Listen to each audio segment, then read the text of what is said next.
दोस्तों स्वागत है आपका बिहार न्यूज में। दोस्तों मैं हूं फिरदौस गनी और आप देख रहे हैं केडीबी लाइव। दोस्तों आज हो चुका है शुक्रवार 25 दिसंबर 2020। तो आज की बिहार की टॉप न्यूज लेकर आए हैं आपके लिए। दोस्तों वीडियो स्टार्ट करने से पहले आपसे एक रिक्वेस्ट है, अगर आप नए आए इस चैनल पर तो फिर चैनल को सब्सक्राइब करके बेल आइकन को भी प्रेस कर दीजिए और साथ में वीडियो को लाइक कीजिए, अपने दोस्तों के साथ शेयर भी कीजिए। तो चलिए दोस्तों स्टार्ट करते हैं आज का न्यूज। दोस्तों केंद्र सरकार 25 दिसंबर 2020 यानी कि आज 9 करोड़ किसानों के खाते में पीएम किसान सम्मान निधि की अगली किस्त जारी करने जा रही है।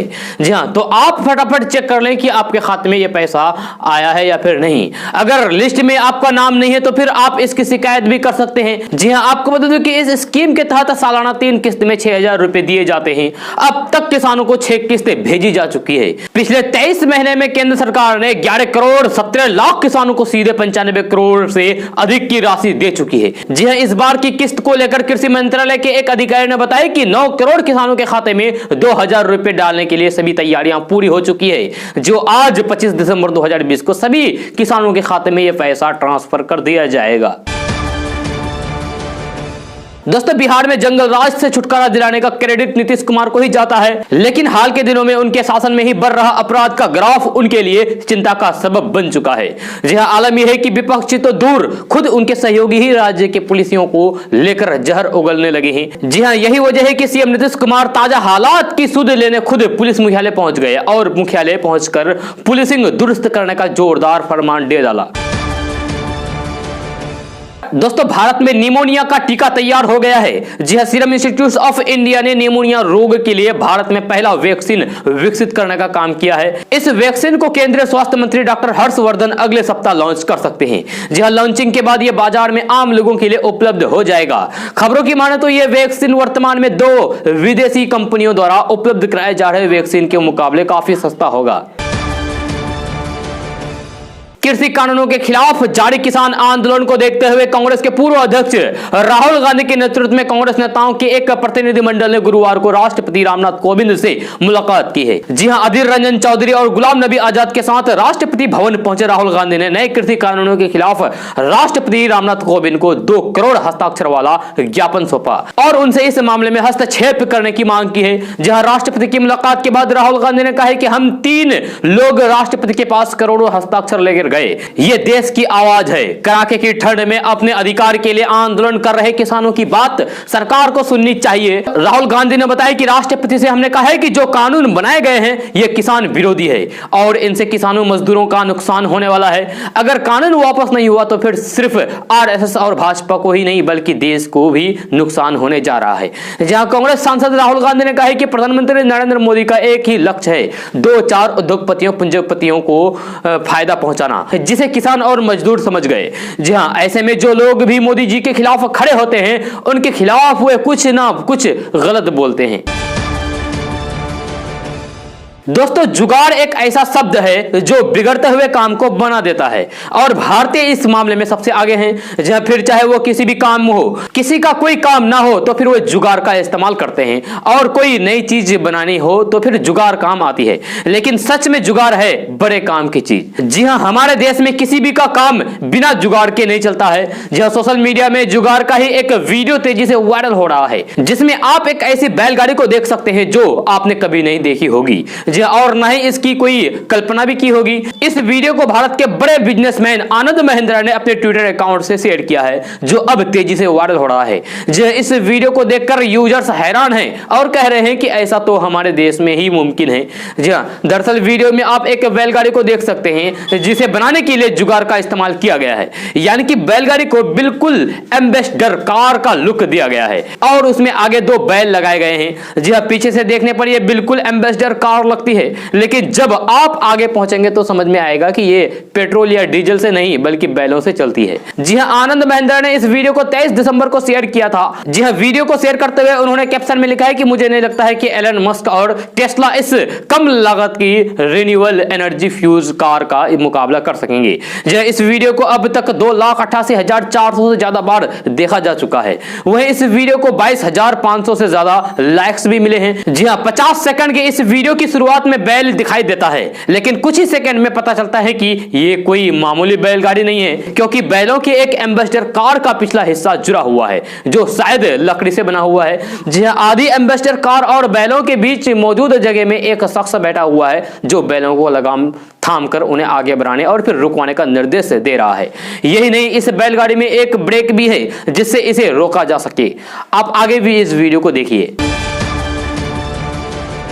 दोस्तों, इस टाइप पैड बनाने की मांग को लेकर बुधवार से कामकाज ठप करने वाले जूनियर डॉक्टर से अनिश्चितकालीन हड़ताल का आज तीसरा दिन है। जो जूनियर डॉक्टर्स सरकार से इस टाइप पैड बनाने की मांग कर रहे हैं और इसी के लिए उन्होंने अनिश्चितकालीन हड़ताल शुरू किया है। जहां जूनियर डॉक्टर्स की हड़ताल के कारण बिहार में स्वास्थ्य सेवा बुरी तरीके से प्रभावित हुई है। जहां सरकारी मेडिकल कॉलेज अस्पतालों में मरीज परेशान हैं और पीएमसीएच समेत राज्य के सभी सरकारी मेडिकल कॉलेजों में ऑपरेशन टालना पड़े हैं।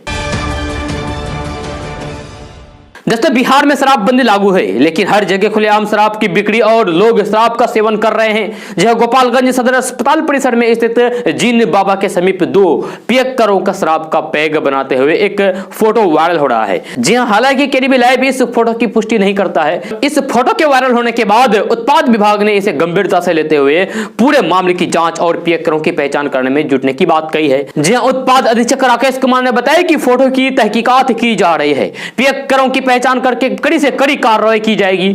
आपको बता दें कि इन दिनों गोपालगंज समेत आसपास के जिलों में शराब की तस्करी चरम पर है। जी हां, हर दिन कहीं ना कहीं शराब और तस्कर पकड़े जा रहे हैं। इसके बावजूद भी शराब पहुंच रही है। जहां पियक्कर तमाम बंदिशों को ताक पर रखकर सार्वजनिक स्थलों पर भी शराब पीने से बाज नहीं आ रहे हैं। जहां बिहार के मुख्यमंत्री नीतीश कुमार शराब पर पूरी तरीके से रोक को लेकर लगातार निर्देश देते हैं, फिर भी जगह जगह आराम से शराब की सप्लाई होती जा रही है। कोरोना और लॉकडाउन के कारण पिछले 9 महीने से बंद बिहार के स्कूल कॉलेज समेत शिक्षण संस्थान नए साल में खुल जाएंगे। जी हां, सरकार ने 4 जनवरी 2021 से शिक्षण संस्थानों को दोबारा खोलने का निर्णय लिया है। इसके आलोक में बिहार सरकार के शिक्षा विभाग ने गाइडलाइंस जारी किया है। जी हां, नए साल में स्कूल कॉलेज विश्वविद्यालय समेत शिक्षण संस्थानों को खोलने वाले लोगों को शिक्षा विभाग के इस निर्देश का पूर्णतः पालन करना होगा। शिक्षा विभाग ने इस महामारी को लेकर विशेष रूप से गाइडलाइंस बनाए हैं। जी हां, जिनमें सोशल डिस्टेंसिंग के अलावा छात्रों की आवाजाही समेत उनकी उपस्थिति के लिए भी अलग तरीके से मापदंड तय किए गए हैं। जी हां, दोबारा स्कूल कॉलेज यूनिवर्सिटी खोलने से पहले शिक्षा विभाग द्वारा एक पत्र जारी किया गया है, जिसमें आवश्यक दिशा निर्देश दिए गए हैं। नए नियमों के तहत सरकार ने जो दिशा निर्देश जारी किए हैं उसमें से हम आपको कुछ मुख्य चीजें बता रहे हैं। जी हां, 50% क्षमता के साथ स्कूल कॉलेज खोले जाएंगे। पहले दिन 50% तो दूसरे दिन भी 50% छात्र आएंगे। जी हां, सभी स्कूली छात्रों को 2 मास्क उपलब्ध कराए जाएंगे। कोचिंग संस्थानों छात्रावासों के लिए भी निर्देश जारी किए हैं। पानी की टंकी, किचन, वॉशरूम को सैनिटाइज किया जाएगा। डिजिटल थर्मामीटर, सैनिटाइजर, साबुन की सुविधा होगी। छात्रों के बीच 6 फुट की दूरी रखी जाएगी। भीड़ वाले समारोह से बचने के लिए भी शिक्षा विभाग ने निर्देश दिए हैं। दोस्तों, आज तेल मार्केट कंपनियों ने कीमतों में कोई भी बदलाव नहीं किया है। जी हां, आज लगातार 17वें दिन भी पेट्रोल डीजल की कीमतों में कोई भी बदलाव नहीं हुआ है। इसके पहले पेट्रोल डीजल के दाम लगातार 6 दिन तक बढ़े थे। बिहार में नीतीश कुमार की अगुवाई वाली नई नवेली सरकार का विस्तार जल्द ही किया जाएगा। इस बात के संकेत खुद बिहार के डिप्टी सीएम तारकिशोर प्रसाद ने दिए हैं। जहां गुरुवार को नई दिल्ली में प्रधानमंत्री नरेंद्र मोदी से मुलाकात करने से पहले बिहार के डिप्टी सीएम ने कहा है कि पीएम से मुलाकात के दौरान विकास की बात होगी। उन्होंने कहा कि विकसित राज्य के तौर पर बिहार को आगे करने पर हमारी हर किसी से बात हो रही है। हम चाहते हैं कि बिहार मजबूती के साथ खड़ा हो और हम आत्मनिर्भर बिहार बनाने की दिशा में ही प्रधानमंत्री जी का भी मार्गदर्शन लेंगे। जी हां, बिहार में सरकार के कामकाज और फिर तालमेल को लेकर पूछे गए सवाल के बारे में डिप्टी सीएम तारकिशोर प्रसाद ने कहा है कि बिहार में सरकार को चलाने में किसी तरह की कोई भी परेशानी नहीं है। जी हां, लगे हाथों उन्होंने मंत्रिमंडल विस्तार को लेकर भी संकेत दिए हैं और कहा है कि बिहार में जल्द ही मंत्रिमंडल का विस्तार होगा। जी हां, बिहार के डिप्टी सीएम तारकिशोर प्रसाद ने कहा है कि साल 2005 के बाद बिहार के हालात काफी बदले हैं और बिहार में सुशासन के लिए काम हुआ है। इधर जो कुछ घटनाएं हुई है उससे सरकार पूरी तरीके से ठीक करेगी।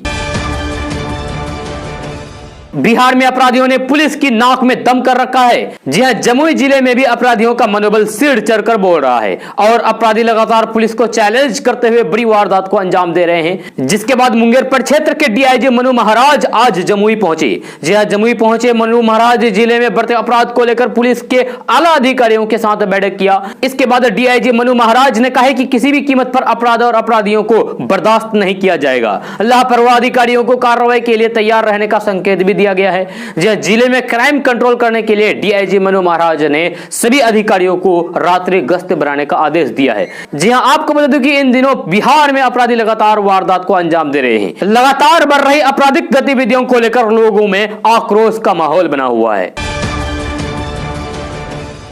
दोस्तों, बिहार के गोपालगंज जिले के हथुआ में बुधवार की देर शाम जमीन खाली कराने अपने समर्थकों के साथ पहुंचे राजद विधायक राजेश सिंह कुशवाहा और स्थानीय लोगों के बीच झड़प हो गई। जहां झड़प के दौरान पथराव किया गया। बताया जाता है कि हथुआ थाना क्षेत्र के ITI मोड़ के पास कैंपस में स्कूल चल रहा था। जब विधायक और उनके समर्थक जमीन को खाली कराने के लिए पहुंचे, विधायक और स्थानीय लोगों से पहले तू मैं हुई। जहां फिर उसके बाद झड़प शुरू हो गई। झड़प के दौरान ईंट पत्थर चलने लगे। इसके बाद हवाई फायरिंग की गई। जहां मौके पर पहुंचे पुलिस से स्थानीय लोगों ने विधायक और उनके समर्थक पर हवाई फायरिंग करने की शिकायत की, जबकि विधायक ने आरोपों से बिल्कुल भी इनकार कर दिया। दोस्तों, राजनीतिक विश्लेषक और पश्चिम बंगाल के मुख्यमंत्री ममता बनर्जी के राजनीतिक सहयोगी प्रशांत किशोर ने कहा है कि बीजेपी ने राज्यों के चुनाव में अमित शाह के लंबे दावों के मुकाबले खराब प्रदर्शन किया है। जहां प्रशांत किशोर ने स्वीकार किया है कि भाजपा पश्चिम बंगाल में ममता बनर्जी के सामने एकमात्र चुनौती बनकर उभरी है, लेकिन उन्होंने कहा है कि पार्टी को राज्य में 99 से 100 सीटों का आंकड़ा पार करना मुश्किल होगा। जब उन्होंने यह भी विश्वास जताया है कि तृणमूल कांग्रेस की निर्णायक जीत होगी और उन्होंने स्वीकार किया है कि पश्चिम बंगाल में चुनाव भाजपा और टीएमसी के बीच है। रेलवे बिना रिजर्वेशन वाली ट्रेनें चलाएगी। जी हां, ये ट्रेनें पूरी तरीके से जनरल कोच वाली होगी। इनमें तुरंत टिकट लेकर सफर कर सकेंगे। ये लोकल ट्रेनों से अलग होगी। ये पहले चरण में मंडल के एक से दूसरे स्टेशनों के बीच चलेगी। जी हां, जब ये सूचना सफल हो जाएगा तो फिर इन्हें एक से दूसरे मंडल के बीच भी सीमित दूरी के लिए चलाया जाएगा। जहां कोरोना वैक्सीन आने के बाद इन्हें कभी भी शुरू किया जा सकता है। इसकी तैयारियां शुरू कर दी गई है। सभी रेल मंडलों से जानकारियां भी बोर्ड ने मंगवा ली है। दोस्तों, किसानों के लिए बनाई गई कुसुम योजना के अंतर्गत केंद्र सरकार देश भर में सिंचाई के लिए इस्तेमाल होने वाले सभी डीजल बिजली के पंप को सोलर ऊर्जा से चलाने की योजना बनाई है।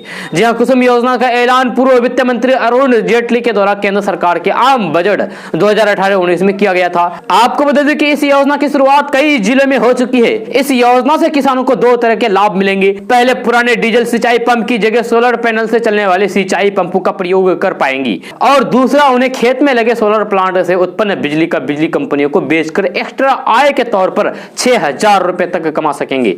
जहां सरकार द्वारा इस योजना के तहत एक और बड़ा ऐलान किया है कि सरकार किसानों को सब्सिडी के तौर पर सोलर पंप की कुल लागत का 90% रकम देगी। जहां देश के 27 लाख किसानों को लाभ पहुंचेगा। कुसुम योजना के लिए वेबसाइट शुरू हो चुकी है। जहां इस योजना का लाभ लेने के लिए ऑनलाइन www.onlinekusumyojana.com पर अप्लाई कर सकते हैं। राष्ट्रीय जनता दल यानी कि राजद विधायक तेज प्रताप यादव इन दिनों राजनीति को छोड़कर सब कुछ कर रहे हैं। जहां कभी भक्त का रूप धारण कर रहे हैं तो कभी भगवान के नकल उतार रहे हैं। जी हां, बुधवार को अपने विधानसभा क्षेत्र में जलेबी बनाते भी देखे गए। जी हां, लेकिन राजनीति से उनका वास्ता अरसे से नहीं दिख रहा है। विधानसभा चुनाव जीतने के बाद से तेज प्रताप यादव प्रदेश की राजनीति से पूरी तरीके से ओझल हैं। अपने छोटे भाई तेजस्वी यादव को अर्जुन और खुद को कृष्ण बताने वाले तेज प्रताप यादव बहुत दिनों से राजद के कार्यक्रमों में भी नहीं देखे जा रहे हैं। जहां ऐसा भी नहीं है कि उन्होंने राजनीति नहीं की या फिर आगे नहीं करने वाले हैं, ऐसा कोई भी बात नहीं है। लोकसभा चुनाव में राजद से अलग कर लालू राबड़ी मोर्चा बनाकर जहानाबाद में प्रत्याशी उतारकर तेज प्रताप यादव ने बिहार में विपक्ष की राजनीति में सनसनी मचा दी थी। पारिवारिक सुलह होने के बाद भी राजद के कार्यक्रमों में तेजस्वी यादव के साथ देखे जाते थे। दोस्तों, पश्चिम बंगाल में होने वाले विधानसभा चुनाव के बीच कांग्रेस पार्टी भारतीय जनता पार्टी पर आक्रामक होने लगी है। जी हां, अब बात प्रधानमंत्री नरेंद्र मोदी की दाढ़ी पर आ गई है। जी हां, चुनावी महासमर के बीच बिहार कांग्रेस के वरिष्ठ नेता और फिर विधान परिषद प्रेमचंद्र मिश्रा ने प्रधानमंत्री नरेंद्र मोदी की दाढ़ी को बंगाल चुनाव से जोड़ दिया है। जी हां, प्रेमचंद्र मिश्रा ने प्रधानमंत्री की दाढ़ी को लेकर तंज कसा है। उन्होंने कहा कि दाढ़ी बढ़ाकर प्रधानमंत्री नरेंद्र मोदी कवि गुरु रविंद्रनाथ टैगोर की तरह दिखना चाहते हैं। रविंद्रनाथ टैगोर की तरह दिखने के लिए दाढ़ी बनाने की चेष्टा संयोग है या फिर प्रयोग? बंगाल चुनाव जो ना कराए। जहां इस तरीके से आरोप बिहार कांग्रेस की ओर से लगातार भारतीय जनता पार्टी के नेताओं पर लगाते आ रहे हैं। जहां इससे पहले कांग्रेस महासचिव और बिहार के वरिष्ठ नेता तारिक अनवर ने भी चुनाव को लेकर पीएम नरेंद्र मोदी की सरकार पर जुमलेबाजी के आरोप लगाए थे।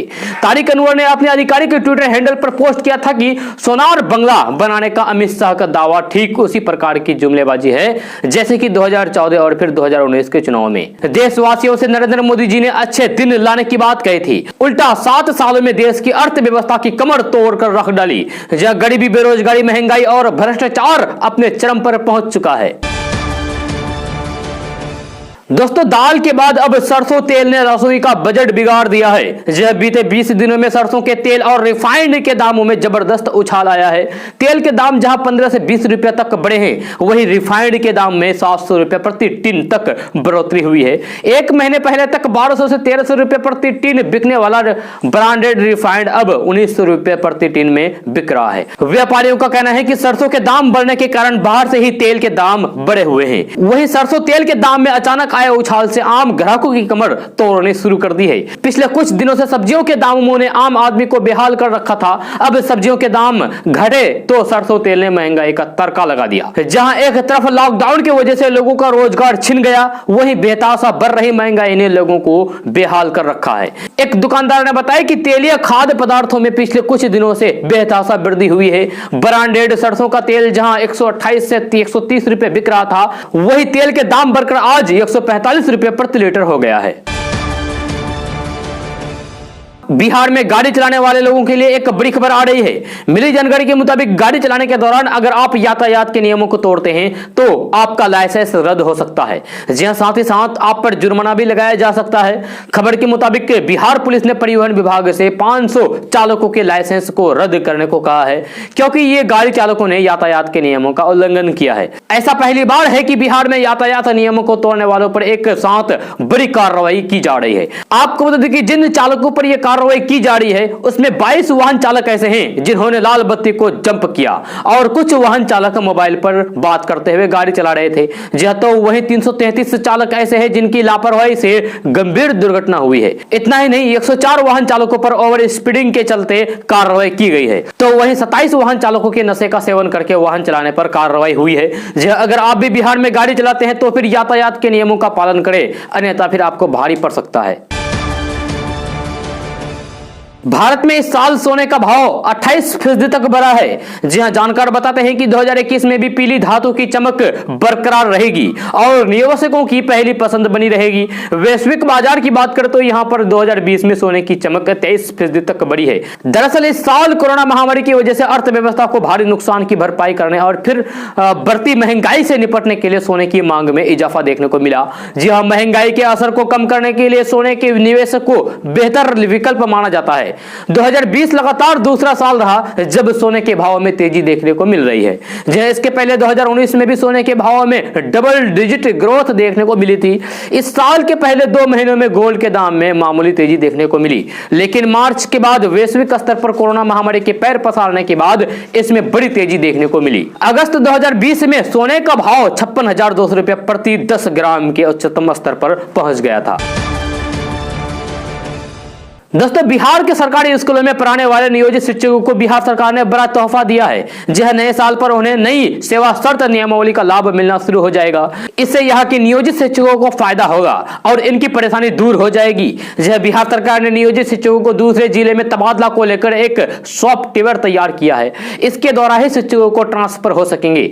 जी हाँ, नियोजित शिक्षकों को दूसरे जिले में तबादला के दौरान कोई धांधली ना हो, इसको लेकर सरकार ने सॉफ्टवेयर तैयार किया है। इससे शिक्षकों का तबादला पारदर्शी होगा। नई नियमावली के अनुसार इस सॉफ्टवेयर के जरिए प्रदेश के केवल महिला शिक्षकों, दिव्यांग और सामान्य पुरुष शिक्षकों की आपसी सहमति से स्थानांतरण किए जाएंगे। जहां महिला शिक्षकों और दिव्यांग को जिला एवं अंतर नियोजन इकाई तबादला ट्रांसफर मिलेगा, जबकि सामान्य पुरुष शिक्षकों को सिर्फ म्यूचुअल तबादला हो सकेगा। दोस्तों कड़ाके की ठंड की वजह से जहां पूरा बिहार घने कोहरे और फिर शीतलहर की चपेट में है, वहीं बॉलीवुड के मशहूर फिल्म अभिनेता पंकज त्रिपाठी इन दिनों बिहार के गोपालगंज जिला स्थित बरौली के अपने पैतृक गांव बेलसंड में सर्दियों का एंजॉय कर रहे हैं। जी हां, पंकज त्रिपाठी के पहुंचने की सूचना पर सुबह से ही उनके फैंस का तांता लगा हुआ है और युवाओं में सेल्फी लेने की होड़ मची हुई है। जी हां, पंकज ने कहा है कि यह उनकी बहुत ही निजी यात्रा है। पंकज त्रिपाठी ने कहा है कि वे बहुत ही कम दिनों के लिए यहाँ आते थे, लेकिन इस बार वे ज्यादा दिनों तक यहाँ पर रुक गए हैं, इसलिए उनसे मिलने वालों की संख्या ज्यादा हो गई है। जी हाँ, कोरोना की वजह से सबसे दूर से ही मिलना हो रहा है। उन्होंने कहा कि जब समाज किसी को एक्सेप्ट करता है तभी वह अभिनेता बनता है। यह वही दर्शक वर्ग है जो अपने माँ और पिताजी से मिलने आए थे। उन्होंने कहा कि मुंबई में बिहार की तरह ठंड नहीं पड़ती है। यहाँ सर्दियों में ओस की बूंदों को देखकर उनका मन खिल उठता है, जो मुंबई में नहीं मिलता है। इसलिए वे वर्षों बाद यहाँ ठंड में छुट्टी मनाने के लिए आए हुए हैं। वे अपने माँ और पिताजी से मिलने आए थे। लालू प्रसाद यादव का इलाज करा रहे डॉक्टर उमेश प्रसाद की आशंकाओं के उलट आरजेडी प्रमुख लालू प्रसाद यादव की मेडिकल रिपोर्ट आई है। जी हां, इसमें पता चला है कि लालू प्रसाद यादव की किडनी पहले की तरह काम कर रही है और उन्हें फिलहाल डायलिसिस की भी जरूरत नहीं है। जी हां, हालांकि उनकी दाई किडनी में स्टोन है और प्रोस्टेट की समस्या है, जी हां, जिनका इलाज किया जा रहा है। स्वास्थ्य के संबंध में बुधवार को यूरोलॉजी विभाग में करीब 1 घंटे तक लालू प्रसाद यादव की जांच की गई। इसमें उनके खून में सीरम क्रिएटिनिन का लोकल 2.5 पता चला है। जी हां, डॉक्टरों के अनुसार जब ये केवल 6 से ऊपर जाता है तभी डायलिसिस की जरूरत पड़ती है। दरअसल चारा घोटाले में सजा याफ्ता और रिम्स में इलाज करा रहे लालू प्रसाद यादव के डॉक्टर प्रसाद ने कुछ दिन पहले ही मीडिया में कथित तौर पर बताया कि उनकी किडनी खराब है। आशंका है कि ये महज 25% ही काम कर रही है, इसके चलते उन्हें कभी भी डायलिसिस देना पड़ सकता है। इस पर डॉक्टरों का कहना है कि आरजेडी नेता लालू प्रसाद यादव की किडनी कमजोर जरूर है, मगर उनकी हालात बिगड़ी नहीं है। दोस्तों बिहार में कोरोना संक्रमण की रफ्तार अब धीमी हो गई है, लेकिन इसके बावजूद भी हर रोज हजारों की संख्या में पॉजिटिव मरीज मिल रहे हैं। स्वास्थ्य विभाग की ओर से ताजा अपडेट जारी की गई है। इस अपडेट के मुताबिक बिहार में 668 लोग कोरोना पॉजिटिव मिले हैं। इसके साथ ही राज्य में कोरोना संक्रमितों की संख्या बढ़कर 2,49,336 हो गई है। बिहार में फिलहाल 5,724 एक्टिव मरीज हैं, जिसका इलाज अस्पतालों में चल रहा है। राजधानी पटना में कोरोना का कहर थमने का नाम नहीं ले रहा है। राजधानी पटना में एक बार फिर से सबसे ज्यादा 282 नए मामले सामने आए हैं। गुरुवार को जारी ताजा अपडेट के मुताबिक बिहार के विभिन्न जिलों से 668 नए मामले सामने आए हैं। इसके साथ ही राज्य में कोरोना संक्रमितों की संख्या बढ़कर 2,49,336 हो गई है। जी हां, बिहार में लोगों के लिए खुशी की बात यह है कि महज 24 घंटे के भीतर 309 कोरोना मरीज स्वस्थ हुए हैं। इसके साथ ही ठीक होने वाले मरीजों की संख्या 2.5 लाख के करीब हो गई है।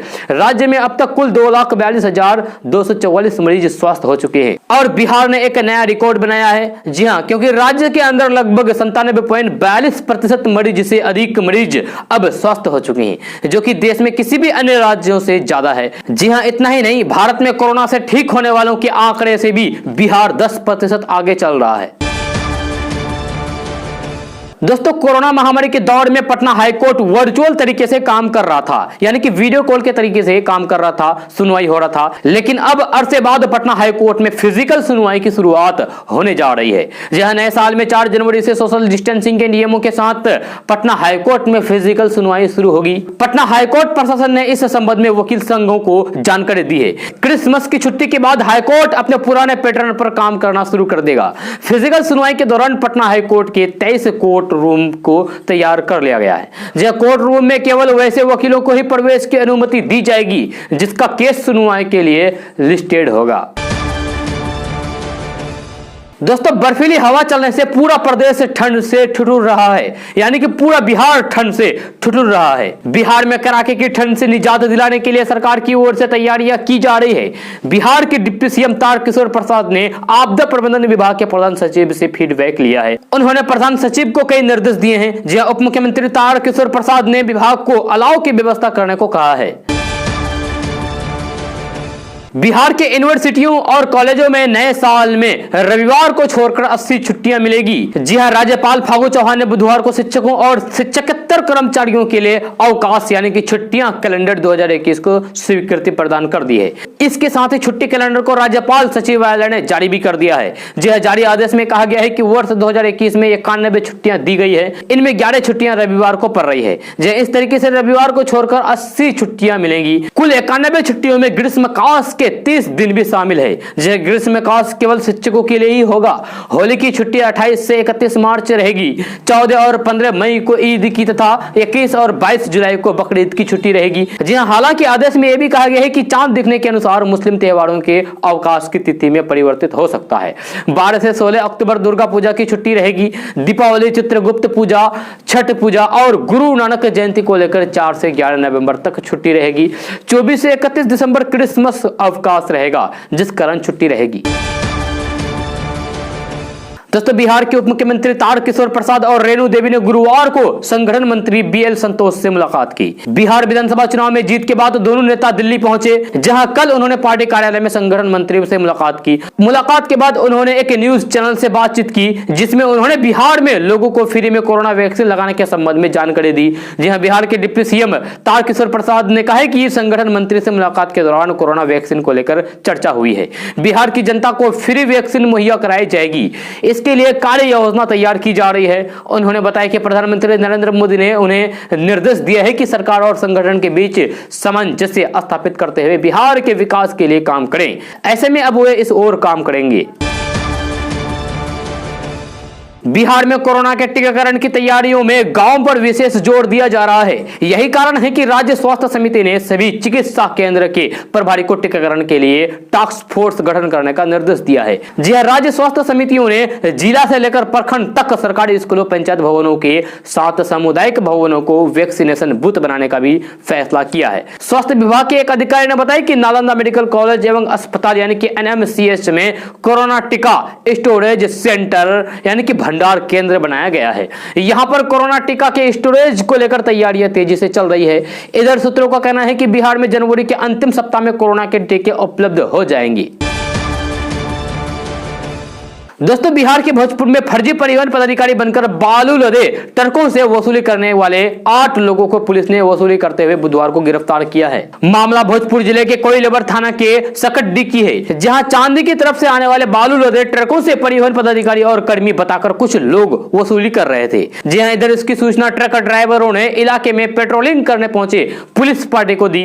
जी हां, कोइलवर पुलिस की पेट्रोलिंग पार्टी जब सकड्डी के पास पहुंची तो देखा कि कुछ लोग ट्रकों से वसूली कर रहे थे। जब पुलिस ने जवानों से उनका परिचय पूछा तो वसूली कर रहे लोगों ने पेट्रोलिंग पार्टी से परिवहन विभाग के कर्मी होने की बात कही है। जब ऐसे में पेट्रोलिंग पार्टी के जवानों ने फौरन इसकी सूचना कोइलवर थाना अध्यक्ष संजय कुमार सिन्हा को दिया, जिसके बाद आकर इन सबको गिरफ्तार कर लिया है। बिहार वासियों को घर बैठे जमीन का नक्शा मंगवाने की सुविधा नए साल से मिलने जा रही है। जी हां, इसकी होम डिलीवरी की फीस राजस्व एवं भूमि सुधार विभाग के अपर मुख्य सचिव विवेक कुमार सिंह ने तय कर दी है। नक्शे की होम डिलीवरी के लिए ऑनलाइन आवेदन करने के बाद प्रति कॉपी 250 रुपए लिए जाएंगे। जी हां, दूरी के हिसाब से पैसा नहीं लगेगा, यानी कि अब राजधानी पटना का रैयत नक्शा मंगवाए या फिर 400 किलोमीटर दूर किशनगंज का किसान, दोनों को समान रूप से 250 रुपए सीट शुल्क चुकाना होगा। जी हां, बिहार सर्वेक्षण कार्यालय गुलजार बाग पटना से जनवरी के पहले सप्ताह से नक्शा की होम डिलीवरी की योजना है। विभाग के अपर मुख्य सचिव विवेक कुमार सिंह ने बुधवार को विभागीय उच्च अधिकारियों के साथ विभागीय योजना के बारे में समीक्षा बैठक की है। दोस्तों, आज का न्यूज बस यहाँ तक। कैसा लगा जरूर अपना सुझाव दीजिएगा नीचे कमेंट बॉक्स में कमेंट करके। अगर आप नए आए इस चैनल पर तो फिर चैनल को सब्सक्राइब करके बेल आइकन को भी प्रेस कर दीजिए और साथ में वीडियो को लाइक कीजिए, अपने दोस्तों के साथ शेयर भी कीजिए। तो चलो दोस्तों, फिर मिलते हैं अगले वीडियो में। जय हिंद, जय बिहार।